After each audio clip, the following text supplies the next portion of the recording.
Hello again, and welcome to this quick overview of Europe. All of it, ever. I'm going to talk about some religious aspects of pre-1200 European history, and then I'll do a little bit of mostly political background for you. And then you should be pretty well set up to read Strayer's chapter on the worlds of Christendom, which is, in fact, where I want to start this lecture today. Because while I get what he's going for, to just take that title of that chapter at face value would be something of an oversimplification. And there's specifically two things I want to point out here. One is that Christendom is not a single universal entity, which means the same thing to all people in all places at all times, as is the case with any belief system we ever talk about, which is a really important thing to remember when we're talking about religion in a world history context, is that there is immense variation, and just saying the name of a major faith tradition is not enough to tell you everything that you need to know. So, a couple things about the early history of Christianity. Very, very early Christian communities are largely existing in the context of a Roman Empire that for the first couple hundred years of Christianity is quite suspicious of Christianity. And so early Christian churches are pretty decentralized and often have to operate underground. However, for reasons that I'll talk about a little bit later in this video, Christianity shifts its status in the 4th century from being persecuted and outlawed in some situations to being actually the official religion or the officially endorsed religion of the Roman Empire. And so after that transition happens, you start to see the development of more organized, hierarchically arranged institutions, which in the case of Roman Catholicism will center on the figure of the Pope, aka the Bishop of Rome. A couple of major splits will occur in the Christian faith, in addition to some divisions which do not necessarily calcify into different identities. And I'm just going to talk about a few of the most important ones, but there is a huge amount of variation that I am leaving out of this story. One branch of the Christian church is known as the Roman Catholic Church, so called because it's headquartered in Rome under the authority of the Pope, the Bishop of Rome, as I just said. And the reason why Rome gets to be the headquarters is because there's an overlap here between political and religious authority, in which the most important city in the Roman Empire is the capital of the Roman Empire, and therefore the most important bishop in the Roman Church is the Bishop of Rome. Splitting off from that over the course of basically the first millennium after Christ, only formalizing that split in an event called the Great Schism in the mid-11th century, is a different branch of Christianity known as Orthodox Christianity. The division between Roman Catholicism and Orthodox Christianity emerges largely because of political splits within the Roman Empire, which again I'll talk about in a second, as well as theological differences. But by the 11th century, there's essentially irreconcilable differences between the Pope in Rome and the Patriarch, or the Bishop of Constantinople in present-day Turkey, now Istanbul. And in 1054, those two would-be heads of all Christianity actually excommunicate each other, and the split is complete. But it's been progressing for centuries before that. And so then sometimes we talk about Western and Eastern Christianity, referring to Roman and Orthodox Christianity, respectively. But wait, it gets more complicated because earlier on there's a split having to do with some theological discussions about the nature of Christ, divine, human, both, you decide, that go way over my head and above my pay grade. And so as a result of that split, one branch of the church with these unorthodox theological views actually gets exiled, shuffles off to Persia or Syria, and becomes known as the Nestorian Church. And that's a kind of smaller branch of Christianity that's concentrated in Persia, in Syria, in Iraq, that eventually, as Strayer talks about, sends some missionaries to China and actually wins a few converts that far east. And it's a small church which loses a lot of adherents as Islam spreads after the 7th century. But the Nestorian Church remains a important source of religious diversity in the Muslim world, even after the spread of the Arab empires. And then one other thing worth noting is that some of the earliest seats of Christianity are actually in Africa, and this I think is really undercovered in the history of the Christian world, which we usually conflate with Europe. And those are the Coptic Church in present-day Egypt, and then a seat of Christian authority and power in Ethiopia, which today remains one of the most sort of vibrant centers of Christianity in the world. So I'm leaving a ton of stuff aside. We haven't even gotten to the Protestant Reformation because that's not going to happen until the early modern era, Unit 2 of this course. And of course, if you've done AP US history, you might know about the Great Awakening and the approximately 3 million Protestant denominations that spring up in the United States from that. We'll get there in Unit 2, but that's just a heads up that it's important when you say Christian to not embody in that term the assumption that all Christians like live in harmony forever, because there are really significant divisions within the church that emerge over the first 1,000 years or so.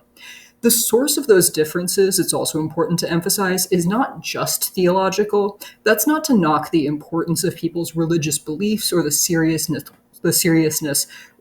that they apply to their different interpretations of sacred texts, but there are also often political factors, right? And so, for instance, part of the reason why Roman Catholicism and Orthodox Christianity split off from each other kind of irretrievably has to do with different political situations in the Eastern and Western Roman empires and a contest for authority among the leaders of those different political entities. So, just worth remembering that religion, like basically anything else, is really, really hard to disentangle completely from politics when you look at it from an historical lens. The second thing I want to correct about that framing of Europe as the world of Christendom is that it kind of implies, if you take it at face value, that everybody everywhere is Christian, and that's certainly not the case. So we also need to talk about just a couple of examples of religious diversity and also of change within Christian traditions. The first is that there's a number of minority religious populations throughout Europe, including Muslims in Spain a little bit later on. But if we rewind a few hundred years before that, we'll also start to see the roots of what's known as the Jewish diaspora. There's a variety of occasions on which Romans and other foreign political conquerors essentially boot the Jewish people out of Jerusalem. And so the consequence is that by 1200, by the time this course picks up, there are Jewish communities scattered around Europe, as well as the Middle East, as well as, say, the Abbasid Caliphate, who are living in sometimes small communities where they're generally minority, and sometimes also set apart by not just cultural and religious, but also occupational, economic, sometimes geographic considerations. So it's never true that all of Europe is Christian, period, the end. And one important through line to look at is how those minority religious communities of Jews and others are treated by various political and religious authorities in European history. The second thing to note, and this is to introduce you to my absolute favorite concept in all of AP world history, and that's a term known as syncretism, but I like it a lot, so I often sing it as syncretism. And that means the blending of different religious and cultural influences. This has already happened in all of the other religions that we've talked about, but I happen to be introducing it here. Let me talk you through two examples. One is that there is a long folk tradition of ancestor veneration, or sometimes ancestor worship, in China and in other parts of East Asia, which predates any of the established belief systems that we talked about when we talked about East Asia, when we talked about legalism, Confucianism, Taoism, Buddhism. Here is a picture actually of various of my relatives venerating the grave of my late grandmother in California, and you can't quite see it in this picture, but they've actually brought an entire roast pig with them. So this continues to this day, in East Asia and in many diaspora communities, but it dates back way before Confucius ever existed. When Confucianism comes onto the scene, it doesn't wipe away all of these folk traditions and all of these, common practices in China. It actually manages to incorporate some of them. And you can kind of see, if you think about Confucianism's emphasis on hierarchical relationships and particularly filial piety, so loyalty and obedience to your elders within a family unit, you can kind of see why Confucianism might actually be pretty sympathetic to these pre-existing rituals of ancestor veneration. A second example in the Christian world has to do with the incorporation of a couple of common Roman practices, and then also some Germanic or Scandinavian practices into what we today think of as really fundamental Christian rituals. Christmas, the commemoration of the birth of Jesus, incorporates today in many Christian societies some combination of eating a lot, getting together with family, some sort of exception from the normal rhythms of life and of work and of school, and often some amount of ritual surrounding fire and huddling around a nice Yule log. Those don't necessarily have a clear biblical precedent. What they actually do is to incorporate a number of rituals from both Roman traditions pre-Christianity and from Norse traditions pre-Christianity. So, for instance, the painting you see here is a representation of a pre-Christian Roman festival known as Saturnalia, which happens to involve a great deal of feasting and drinking and exchanging of gifts. And as Roman authorities convert to Christianity and try to promote the adoption of this new faith, one way they make it more appealing is to kind of incorporate these older, established, popular rituals and rites into the observation of this new faith. You're going to see examples of syncretism throughout this course. It's one of my favorite concepts, not just because it's a fun word to sing out loud, but also because it's a really important illustration of the ways in which interactions between different peoples, cultures, faiths, belief systems, traditions are generally not just a conquering relationship, but a two-way street and a medium of exchange. All right, that's all about religion specifically. We want to start talking about the political history of Europe pre-1200 now, and to do that, you must start with the Roman Empire, which is, I think, the thing that people are the saddest to learn is no longer included in this course, although, of course, opinions differ. The Roman Empire is established in Rome in the Italian peninsula as a republic, transitions to an empire, and achieves at its peak in the year 117 CE the maximum territorial stretch that you see here. You'll note that if you go up to, even to this day, if you go up to northern England, you can find the ruins of a wall built by the Romans called Hadrian's Wall, and you can actually walk up and down it. The Roman Empire, its boundaries will vary, but one thing that you want to note about this is just the vast stretch of Rome, particularly its ability to encompass the entire Mediterranean Sea at its territorial height, both of which are going to be important in a second.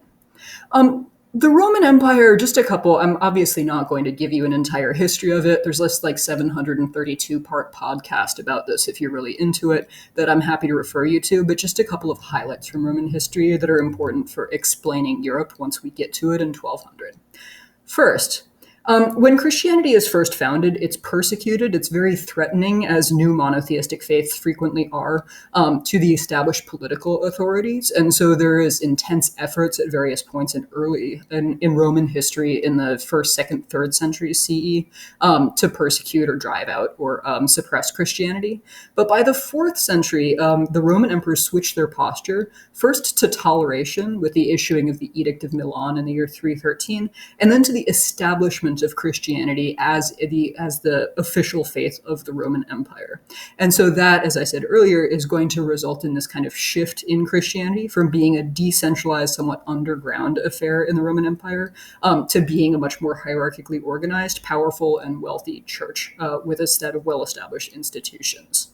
The other thing you want to note is that as Rome expands territorially, there is the logistical difficulties of administering such a vast empire become kind of insurmountable. And so the Rome's solution to this is eventually to politically divide the empire in half along east-west lines and to establish a second capital in Byzantium, which will be renamed Constantinople by the emperor who founds it, Constantine. You'll see people doing this constantly in classical and post-classical world history.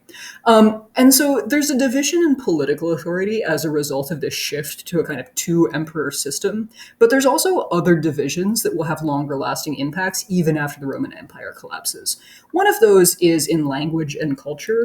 So Latin is the language of sort of elites and administration and also of many church authorities in the western half of the Roman Empire, but Greek is the predominant language for those groups of people in the eastern half of the Roman Empire. And then the other thing that happens is that, as I said earlier, the Bishop of Rome is initially kind of the head of the Christian church, as Rome is the capital. But over time, the bishop in Constantinople begins to try to assert his authority as leader of the Christian world. And so you start to see bigger and bigger divides between the Western and Eastern Christianity, which eventually by the 11th century are going to calcify into this kind of irreversible distinction or split or schism between Catholic and Orthodox Christianity. Some of those distinctions, again, really are theological. Some of them have to do with the practice of worship. So, for instance, Orthodox Christians venerate icons or images of saints in a way that most Catholics would consider idolatry, forbidden by the Ten Commandments. And some of those are a little bit more practical. So Orthodox priests get to have beards, and Catholic priests are supposed to be clean shaven. But over time, the distinction between these two halves of the empire gets bigger and bigger.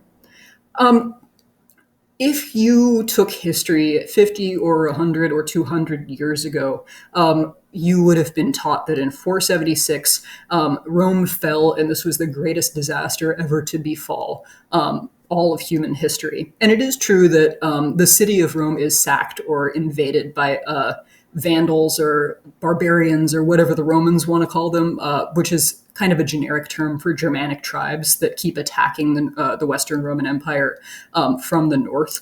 And so 476 is kind of the conventional date given for the collapse of Rome.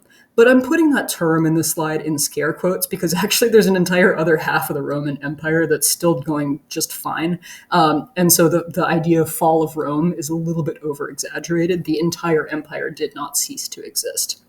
A couple of results in the Western Roman Empire, though, because this does mark the beginning of a really considerable, or really the turning point in a really considerable disintegration.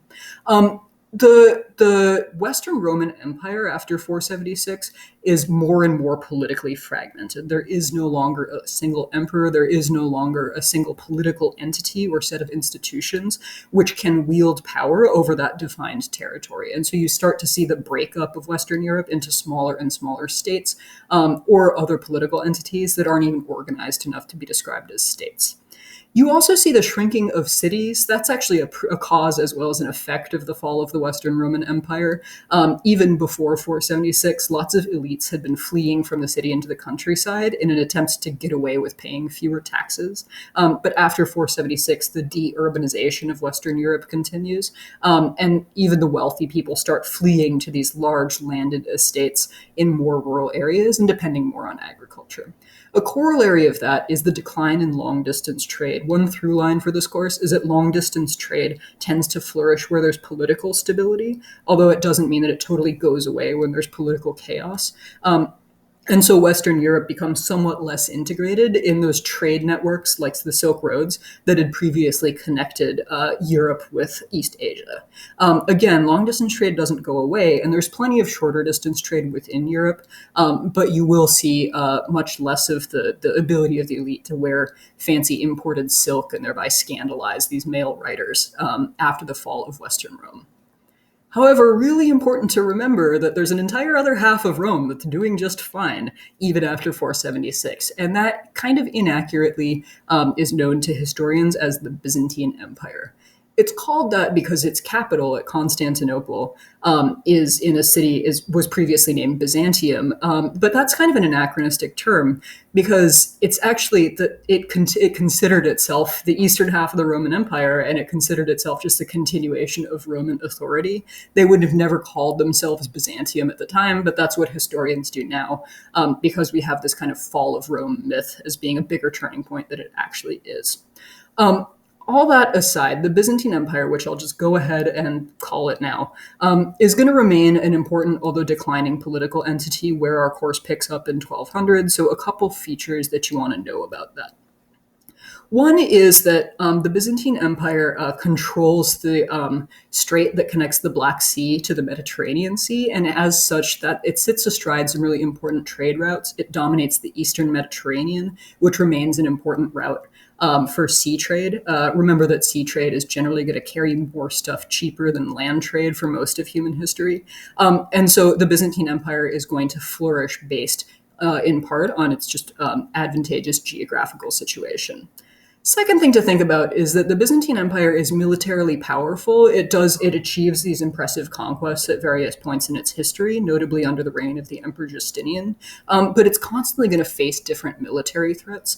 In In particular, it's going to be almost constantly at war with Persia, roughly present-day Iran to its east. There's going to be a variety of Turkic tribes, predominantly Muslim, who are going to invade and attack at various points, and that's actually what's ultimately going to bring the Byzantine Empire down in 1453.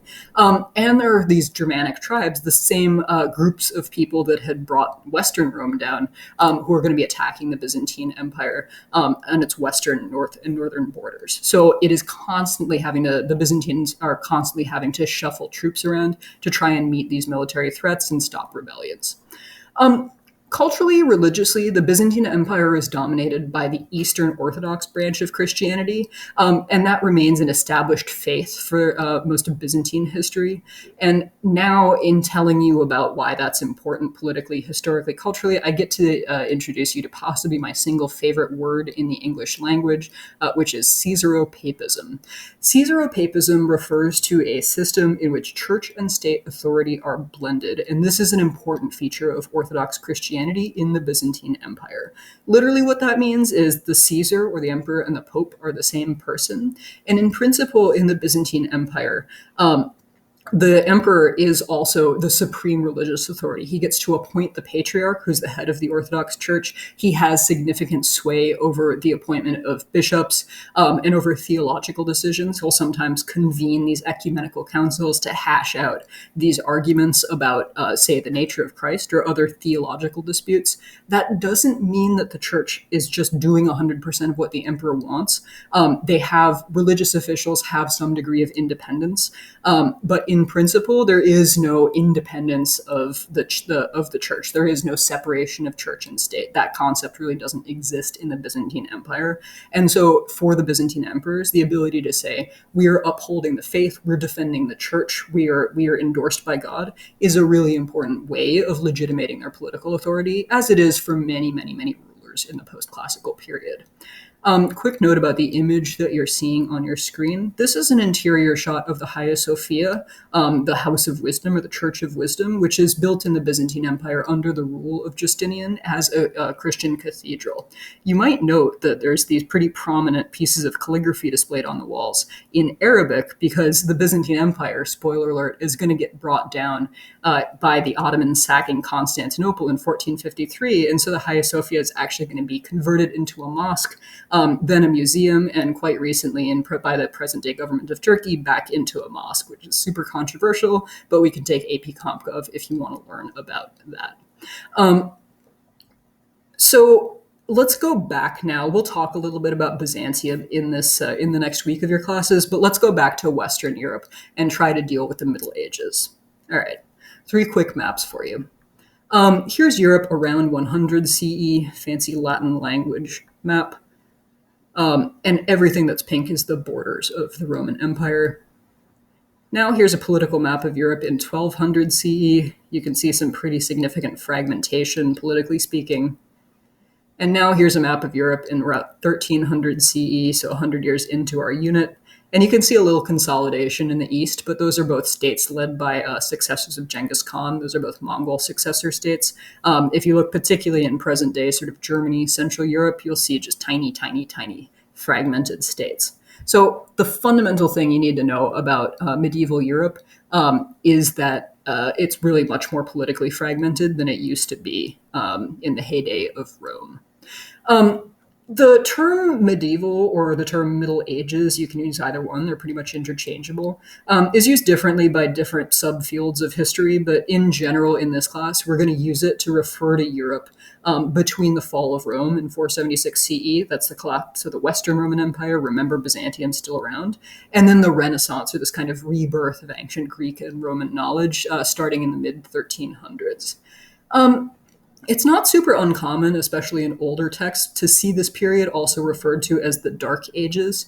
And I think that gives us this stereotypical image of just kind of everybody, I don't know, using chamber pots to go to the bathroom and living without any kind of candles and sort of, pottering around their farm field, stepping in cow poop. And surely a lot of that happened, but there are a couple of important precursors to the Renaissance that you want to be able to think about in order to kind of contradict that stereotype of medieval Europe as being a place where just nothing happened and everybody was dumb.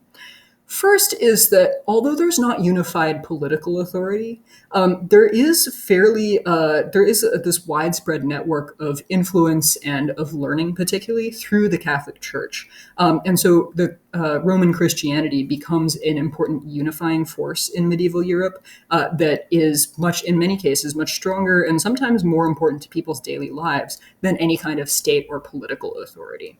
The church, in particular, is an important vehicle for learning, for research, for the reproduction and the copying and the illumination, which is these beautiful hand-drawn illustrations of various texts. And so the church is really, particularly in monasteries, which are these institutions where people can withdraw from daily life and commit themselves to a religious life. And so monasteries and the church play an important role in keeping learning alive during the Middle Ages. In the late Middle Ages, we also start to see the emergence of universities, of institutions that aren't controlled by either the state or by the church in a variety of European cities. The growth in universities is going to explode once we hit the Renaissance in the mid 1300s. But even in the Middle Ages proper, you'll see these universities being centers of learning, often learning that is actually threatening or subversive from the perspective of church and or state. Last thing you want to think about is that the legacy of the Roman Empire means that even after the fall of Western Rome, the Latin language, is spoken and read widely among elites, among well-educated people all around the former Western Roman Empire, and that's going to enable some degree of communication, particularly among scholars across those national or ethnic boundaries. That's a lot to think about. I will send you off now to go do your reading of The Worlds of Christendom, and I'll see you soon. Thanks.